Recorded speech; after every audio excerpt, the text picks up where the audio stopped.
All right, good morning and welcome to our channel. Today, we're going to be discussing the elderly and disabled in federal housing. But before we get started, I'm going to do a few introductions. And if you watch the bush in the background as well as the background itself, you'll notice my cat is, I've already had a dislodger from the mini blinds. So just keep a careful eye on that, guys. They're always here to entertain. But anyways, so there have been a number of changes for 2026, and these changes will be effective going into 2027.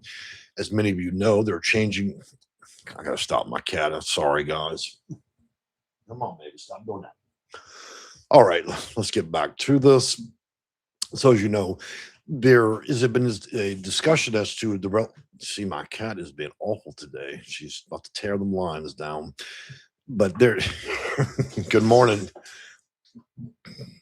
All right, so I'm going to try one more time to make this video, and hopefully she doesn't rip down the blind. But anyways, in relation to those that are disabled and seniors, there have been some policy changes that are currently being implemented and also going to be implemented as we get further into the year, into 2027.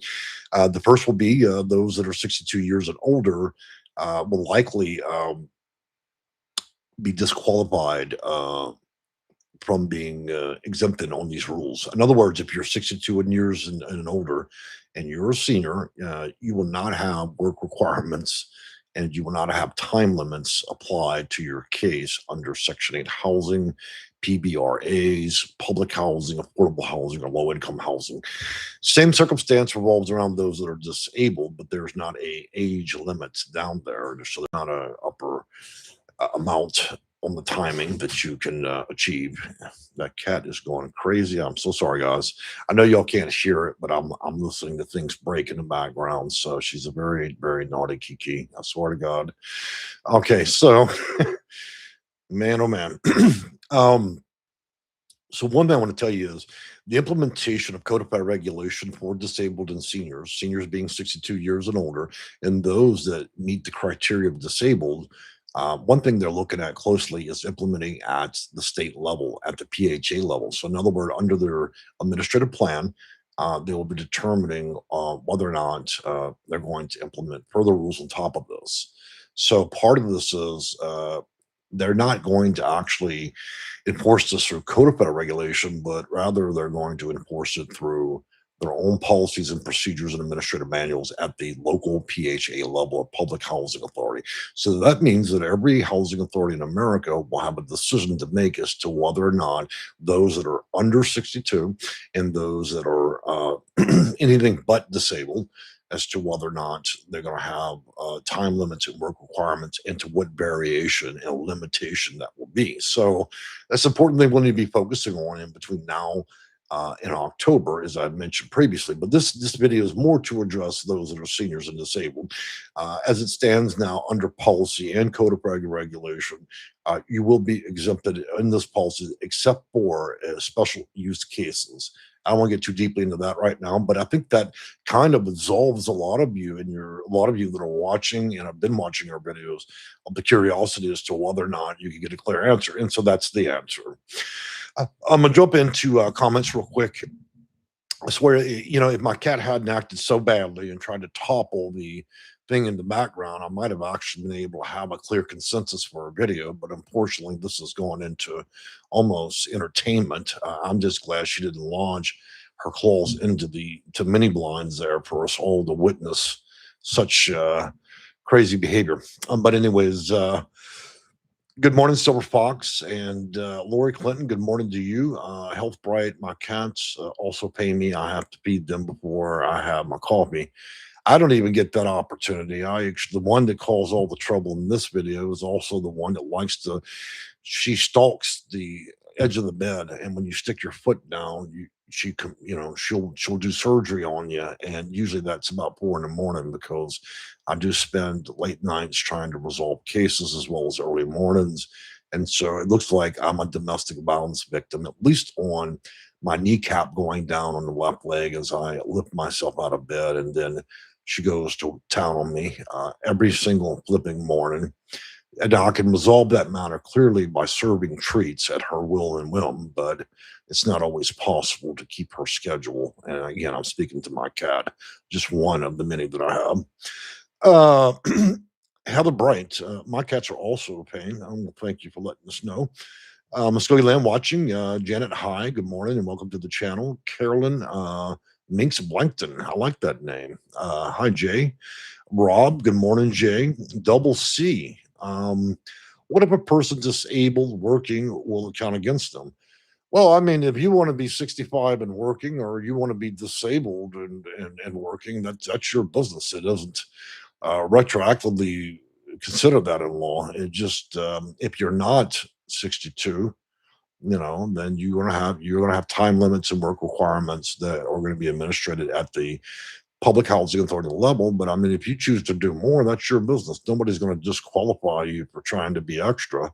There's lots of unemployment in this country because people don't want to do shit. So people ought to be happy if you're willing to get out and roll your wheelchair on the freeway and do some kind of business. Muskogee Land, I think they're going to kick as many disabled off the system as possible. Well, I hate to disagree with my longtime member and viewer, of our channel, Muskogee Land, but no, they're not going to do that. That's not really. Even President Trump understands there's certain limits to how far you can squeeze things, and so I don't think that seniors and disabled be squeezed to the point that we're just going to kick everybody by the side of the dumpster. Blue Combine, I can't imagine having to move while I'm recovering from my hand surgery. I'm supposed to have money at EDD owes me 3 months back already. I told my landlord, and he doesn't care. Well, that is one of the things. Just I know the feeling when it comes to people not caring. I thought of that the other day. I mean, I'm going through so serious health issues myself, and I learned a long time ago dependency on family and friends is only as good as the last time you were friends, right? People can be indifferent to your circumstance. That's why I always set my life up to take care of my own damn business. Sherryman, good morning, and good morning to you. Glad you joined us in the channel. Stacy, laughing out loud. Sandra Flint, great morning. It is kind of. I've had to hit the energy drink like most people would hit a beer can in a bar to kind of make this video because I'm tired. I had to write a whole contract early this morning, and I got to tell you, I'm certainly not operating at the age of 20 anymore. Deborah, good morning. Princess, good morning to you as well. Dana Payne, good morning, and compliance officer here from Kansas City, Missouri. We got to give you a shout out, man. I love a good compliance. I write some of the most evil contracts for my company that humankind's ever witnessed. I've had a few people almost have psychiatric meltdowns at how well I write them, but I understand compliance, especially when you're going to dance with the federal government and help clients. You've got to be able to perform miracles, just like a circus trick, like a monkey and an organ grinder. The impossible must be produced, right? Hillbilly Hermit, morning. Good morning to you, man. Bring some coffee next time you bring that conversation. So, guys, if you got opinions, go ahead and share them. I don't care. If you're religious, you're political, I'm okay. You can smoke me out of the corner on that one, but I love chatting with you guys. I try to respond to all the comments. So Hillbilly Herman, thank you for that comment. Carolyn Mixed Blank, no compliance, need one from Bond, PHA. So you're out here in Texas where I am. And so I'm glad to have you in the area. Blue Columbine, you have to read the previous comment for it to make sense. Well, these comments fly through pretty quick. I'll try to, maybe I'm going to set a thing that slows them down a bit. Got a page. How will this affect 202 and 202 PROC? Well, PROC and all runs under RADS, and RADS also runs under Code of Federal Regulations. So it still will be at the will. And what you're talking about specifically is tax credit and PROC properties. So that will fall under that jurisdiction. So it will fall to the regulation of affordable housing policy, which will be tucked under that of the PHA or Public Housing Authority. So it's applicable. There's no exemption under any form of federal housing cost in budgeting. In other words, you can't be exempted simply from the broader rules simply because you're in an obscure program. You still have to meet the either disabled or a senior deal. So, but yeah, Section 811, subsection 811 of Code of Federal Regulations, Section 202, subsidies, lich, all of them. Let's see. Blue Colorblind says, I got 1.5 months behind on rent because I'm injured and waiting for my extension to process. I got a 3-day notice from my landlord. EDD owes me 3 months back pay. Can this be legal? I don't have enough information based on what you're saying here. And because the practicality of what we are discussing is a bit of a private matter in a public platform, I'd ask you to reach out to my office. I can at least give you some summary advice, at least by email. But if it goes further than that, you might want to actually contact my office. And I want to tell you guys something interesting. Uh, you know, Considering my own health issues that I've had through most of this year, many of you know that some of my assets in my company are up for sale, contingent that these the circumstance gets worse for me. So what I did to benefit the community is I lowered the cost of everything that we offer through our booking software to I rolled it back 10 years. It now costs what it would have cost you in 2019 to do business. I think appointments are $39, and I offer not casework, but something very similar for just over $300. Okay, so I rolled it back 1 decade, but it has limitations because I have limitations now, and also clearly I'm retired. You want to check that out for you budget conscious people. It's very rarely a company rolls back their cost a decade. And so your eyes do not deceive you. It actually costs less to actually contact me. And I did that quite intentionally as a gift to this community because you guys have given me a lot over the last 26 years and probably 16 or 17 years on YouTube and more than 2,000 videos.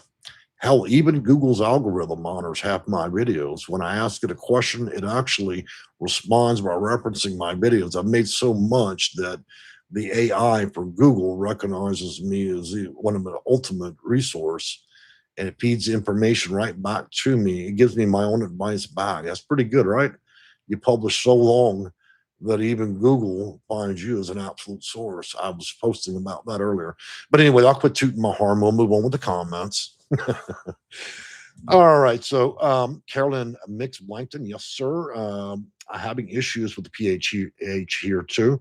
Well, that'd be a good reason to reach out to my office. You're having problems, we can do a summary argument for that, whether informal hearing, court case, we can serve them. There's lots of things that can be done to gain compliance, whether through OIG, HUD filings. There's a number of ways to deal with business. Okay, considering I've dealt with probably over a third of all PHAs across the nation, and a third meaning roughly 4,300 housing authorities, there's not a lie these people can try. There's not a game they can play that I haven't already been to. I've been to the stand. I've already had that hot dog and watched the game. You couldn't invent a new way at this point to create a problem as far as a PHA is concerned or a landlord. So contingent of all those different results, you creates a lot of experience, something that the old Google AI ain't gonna have. Google is great about giving answers, but it doesn't have experience, not like I do. Anyways, let me quit tooting that extra horn I've got. I got several of them this morning. Portal said 1361. My receipt said I paid up and they would charge me rent of $1 after paid. Wow, that's tough. Bob Chris, I'm confused. So are elderly and disabled exempt or not? Man, you get confused easily because I made that very clear the first 5 or 10 minutes. But for you, Bob, uh, for everybody's sanity, if you're 62 years and older, you are exempt. If you are qualified as disabled at any age, you are exempt. If you are a household, okay, let's act like we're at Popeye's Chicken. We got one senior, we got one disabled, and we got one 35-year-old that can work. Two people are exempt and one are not. That's called a three-piece box, right? What if you got a biscuit, a child in that box, right? The child is exempted. Why? Because it cannot meet the federal requirements to start with. So you got a four-piece box of chicken with one biscuit. So I'm just being funny about this. And Bob, don't take that too personal. Carol, let's see. Muskogee Land, I'm thankful for calling you about buying a home in Tulsa. I hope that you carry on with that. That's a lot of you that have utilized or continue to use federal programs. You know, you need to punch your ticket. And I want you to do that because you've existed in this program. You did one of the most difficult things that any Americans had to do. You asked for help, you got into a system, and the best way and the best deal in America, if you're going to exit this, is going to be getting involved in home ownership. Don't indenture yourself to the housing authority. Take the final step. If you've already dealt with all this other pain and misery, I've got an 80-year-old woman that's successfully going through home ownership. She got her small little place, nothing special. Graduate yourself into that before it's no longer available. Okay, guys, take that extra step. And when you say, oh, well, that's just too much. Well, it wasn't too much when you waited 15 years to get a voucher. It wasn't too much when Bob and Sally at the housing authority talked to you like a hooker on 3rd Street. It wasn't too much then. It wasn't too much when you couldn't get a straight answer or even anybody to pick up the phone at the housing authority. So what would it be to you to take an additional 8 to 12 months of your life and go get a home through that program where they cover 7% of your mortgage? Why are we even discussing this? I don't care if you're in a wheelchair, breathing through a straw to move the wheelchair, and you're 92. If the program offers you that, then let them pay your mortgage. Or are you content with having the housing authority pay your landlord's mortgage? You see my point, guys? Graduate this stuff. Graduate out. Take a sip of this drink here real quick. Now, I get emotional about this because I'm watching people sit on a voucher for 30 years. Man, by now you could have owned the house, the yard, the lawn. Every room in that house is a room you can rent. You just monetize it. You can have a dog walking service in the backyard, the front. You can rent the garage, turn that into a storage rental. Hell, I mean, there's about 18 different ways you can monetize having your own home to make money while you're completely disabled or even 100. So why are we talking about living in the projects? Got to move on, folks. You don't know about home ownership, you reach out to my office. I'm telling you, I've watched people worse off than most of y'all. Okay? Go on and take this on. Yeah, they had a few meltdowns and a few psychiatric moments because all the nonsense you got to go through, but it was worth it because you're going to do all of what I just described if you keep hanging out with that voucher without a home. All right. So I digress. I'm feeling challenged today. All right, Linda, message retracted. I don't know why. You must have said something naughty, Linda. So rephrase because sometimes YouTube will pick a bone with you. Lori Clinton, I'll toot that horn. Okay, well, I appreciate that. All horn tooting is appreciated anytime you guys thank me for anything I do. Blue Columbine, I've given this landlord almost 30K in a few years. I've been here and bought the house for around 100K not long ago and no major renovations. 1.5 months later, and I'm getting kicked out. Well, you must not own that home. It sounds like you poured a lot of time and energy in playing house and where you are, but you didn't actually own the property. And so, you should take that as a lesson, a nasty lesson, and then I would make it your absolute goal through that misery to never allow that to happen again by engaging in HUD home ownership. Let the housing authority directly pay for your mortgage, at least your portion of it, okay? And so, why go on after that? Stop playing house in the landlord's property. Oh, I'm going to change all this shit out in there, and you don't even own the damn place. I've got to change your way of thinking, guys.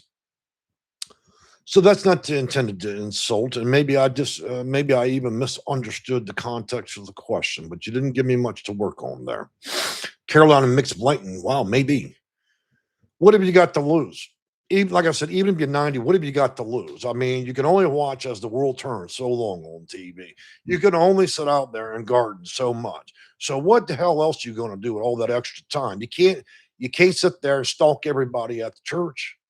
So you might as well find something to keep your ass productive. And so what? So what if you maybe you decide you're gonna pass away 6 years later at 96? So what? It's no longer your problem. At least you were at least your show and your journey ended with you owning that. And you can leave it to whoever the hell you want. Maybe you don't like your kids, but you like your grandkids. Think of that favorite grandson or granddaughter. Leave what's left of that house to them. But don't leave them a bunch of junk in a rental. Move on to home ownership.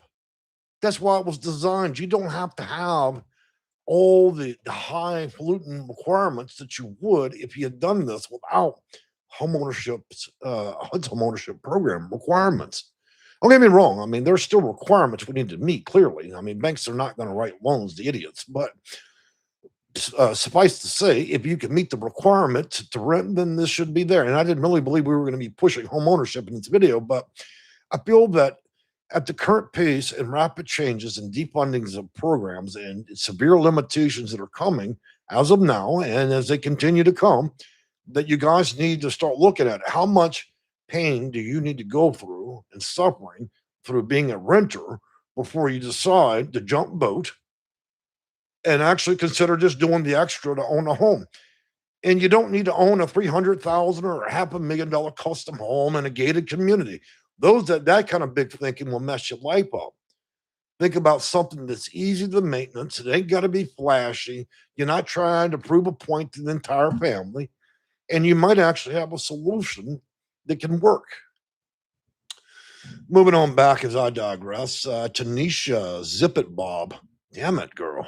You got that right. Zip it up, Bob. Lori Clinton, bye, Rob. All right. Blue collar blind lesson. Yeah, it's a dream to own a home, but how can you be eligible for programs when trying to work without trying to survive? That's why you need to talk to me, okay? Because a lot of you, the biggest problem we have is accepting advice from people. We want to do quick internet searches. We want to watch TikTok and short films. We want to resolve our ideas and matters in a moment of seconds and minutes, rather than speak to somebody that's been in the field 26 years that understands fundamentally every requirement. They can take a laundry list of 1,000 things, shorten it down to about 20, expedite the path in which it takes, keep you from suffering down that road, and then getting it done. Arbitrary answers delivered by AI and Google ain't going to get it. Okay. Again, AI and Google doesn't have experience. It hasn't performed these actions successfully thousands of times. If you really want to move forward with it, it's easy, simple. Talk with somebody that's worked at the federal level for a long time that has successfully worked through these hundreds, if not thousands of times. That's how you do it.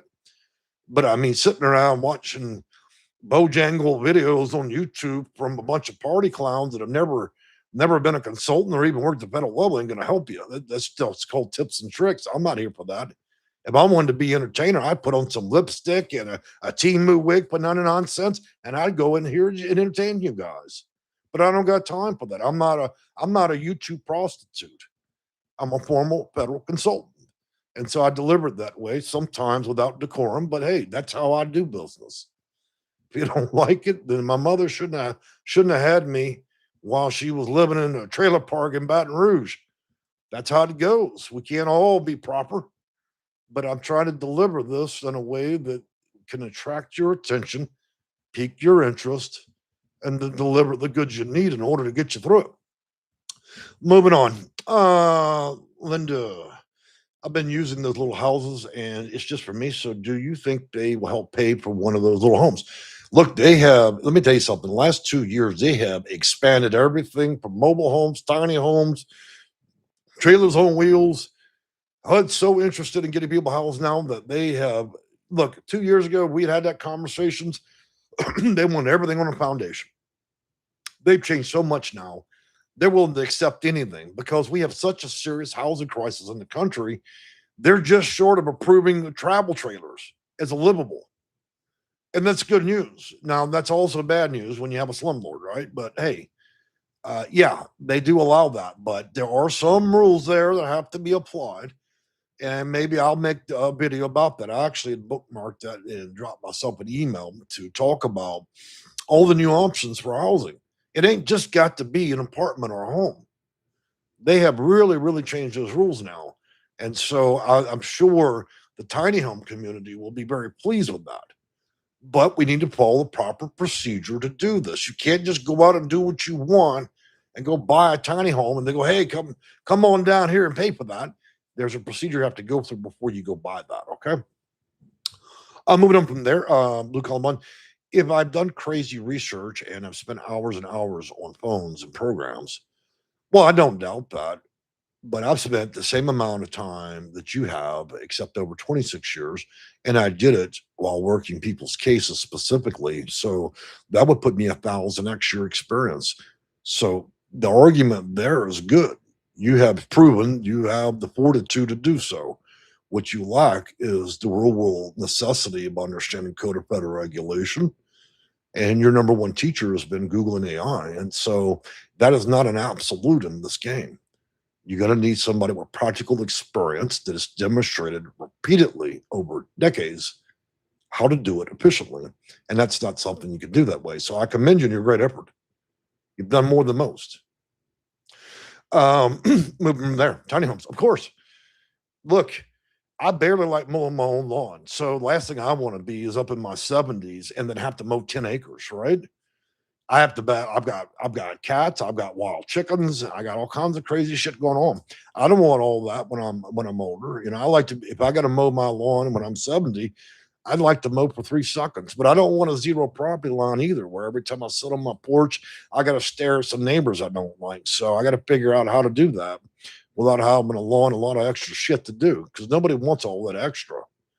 You know, when I get up in the morning and I'm 70, I want to get in my car and go on and do life, not sit there and have to make out a damn list of things to suck up all my time and hold me hostage at a house with high maintenance. So you all know what I'm talking about. So think ahead. Muskogee Land, Timu wig, of course. We always talk about them 99-cent Timu wigs. Guys, if you don't think I haven't had consults with people that are hookers, drug dealers, and everything else, of course, I'm talking about a 99-cent Timu wig.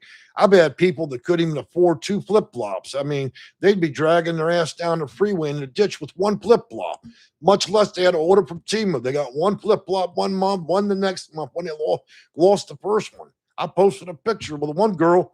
She's spinning around at the damn light in town.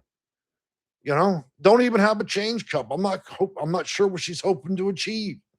So, quite disrespectful. I could actually help her, but she's got to quit spinning around the light pole with 1 flip flop.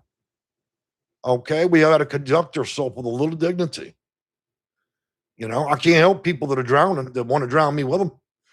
And so I've seen it all through my career, but it's not my job to judge her and her Timu wig and dollar store flip flop. I'm sad she doesn't have both. It must be a hot walk on his asphalt.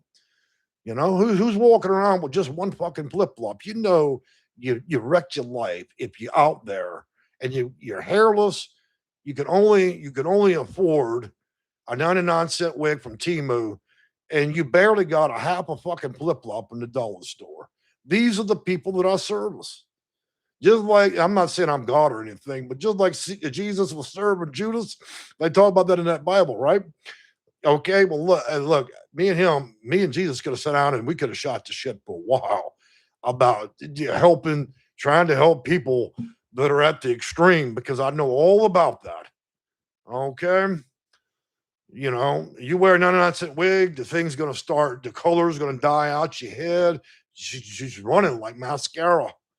So I bring that, I guess, in this video because I wanted a little bit of comedy.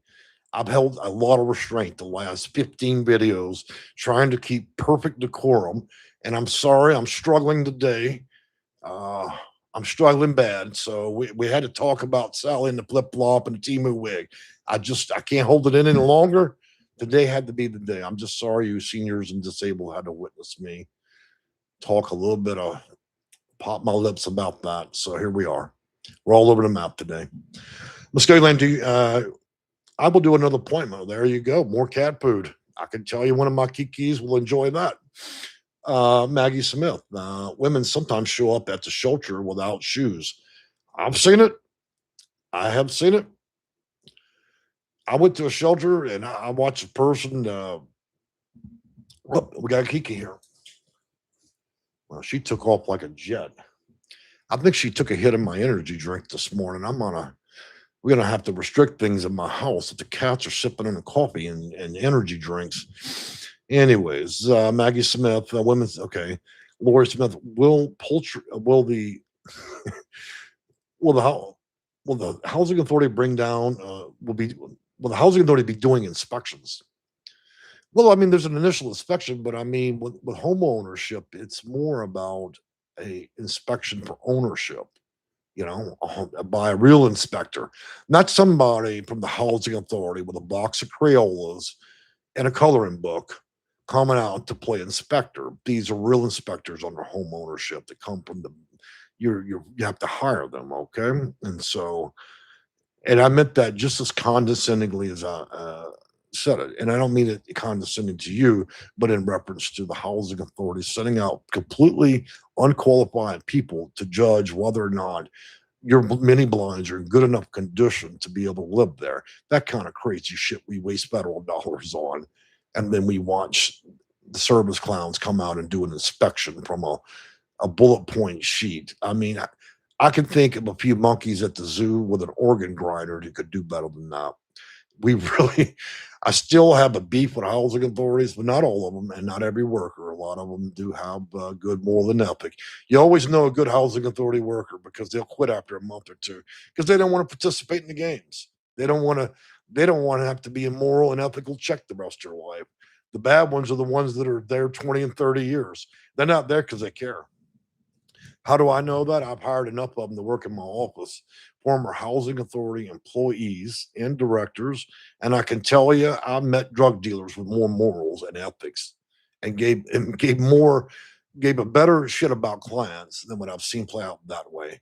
In fact, I would tell you, I would recommend you go down to USPS locally, those people pretty mean at the post office with an attitude, run down building, steal your mail, right? You'd be better off getting service from a prostitute or a postal worker than you would be from your housing authority. If that were not true, then how did I just survive a 26-year career dealing in principle with nothing but housing authorities?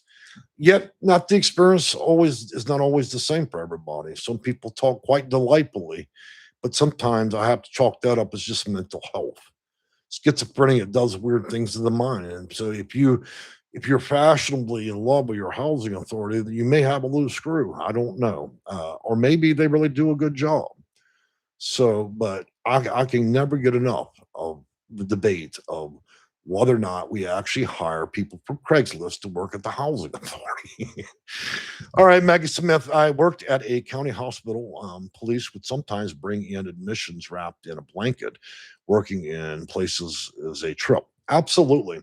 I would say very comparably to shelters that your first responders as well as hospitals probably have a very close approximation to what I've seen, because you see things at full blast. You see people in real lives, not the shit that you learn on TV when you're growing up. You think it all works like, Mr. Rogers' neighborhood, but reality is rather cold.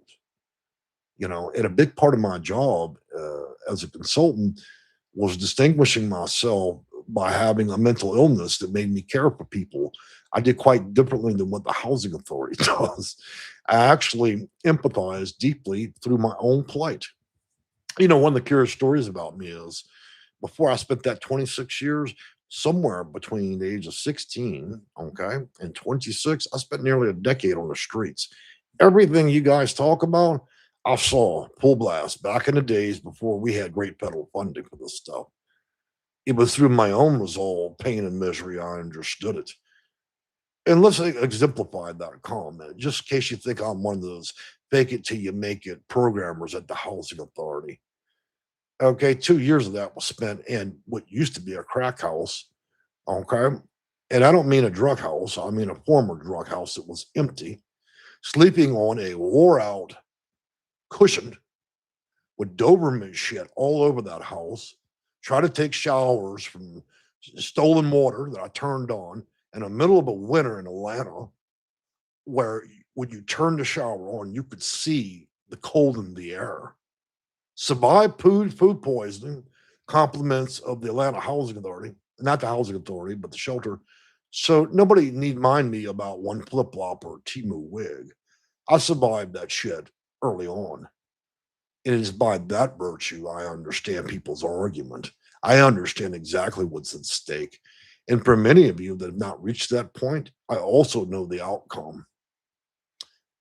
I personally dealt with it, personally survived it, and I did it in one of the shittiest possible ways. But instead, when facing two roads, I could have took option A.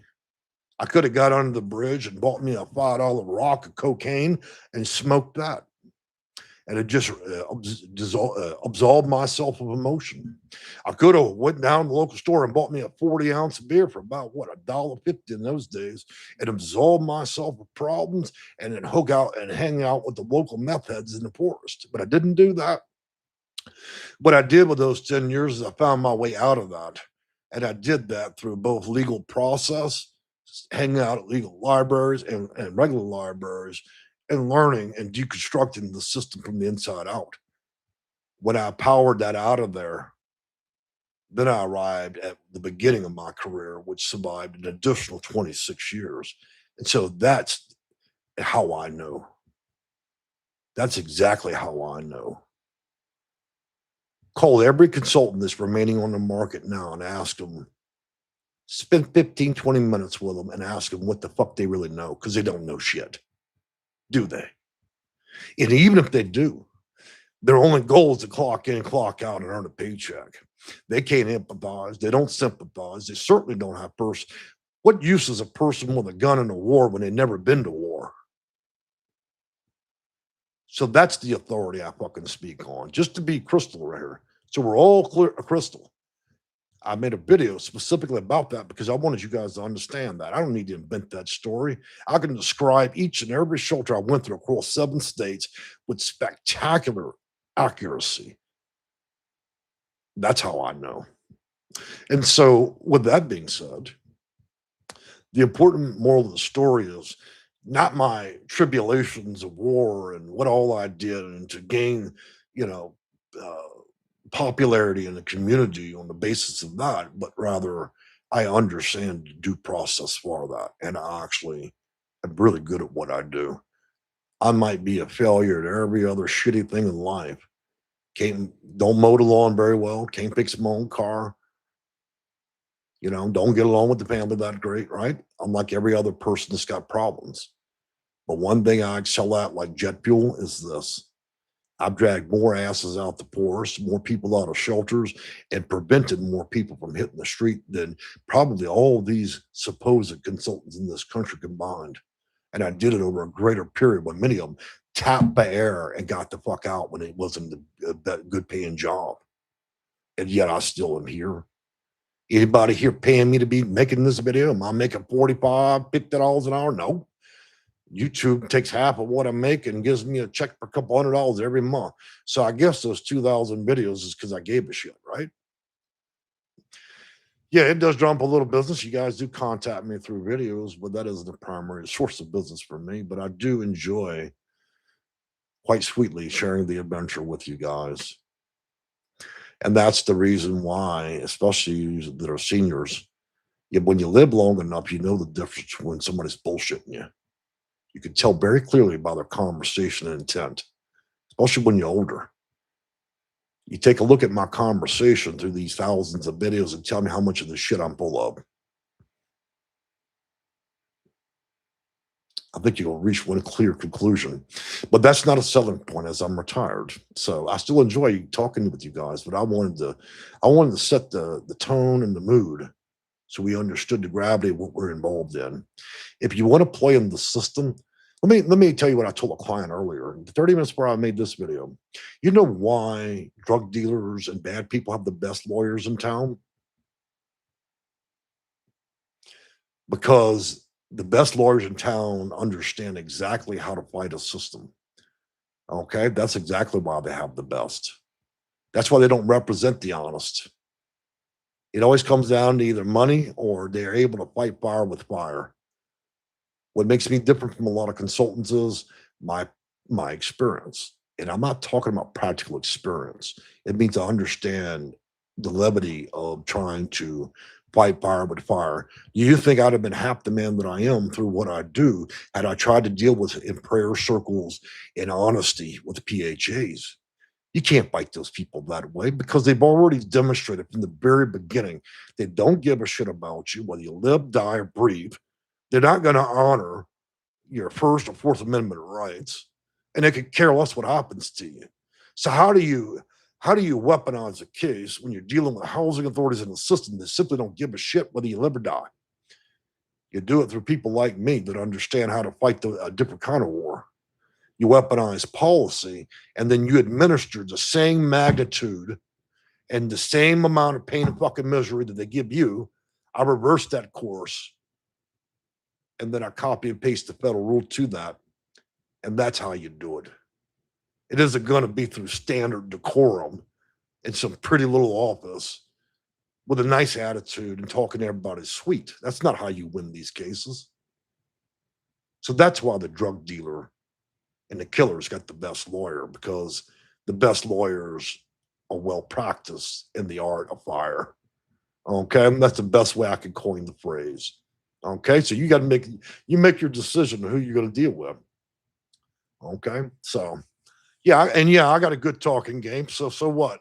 I get that. I'm full a little bit of my own shit, but hey, I just wanted to be clear where we're coming from, and so I think that story carries its own weight.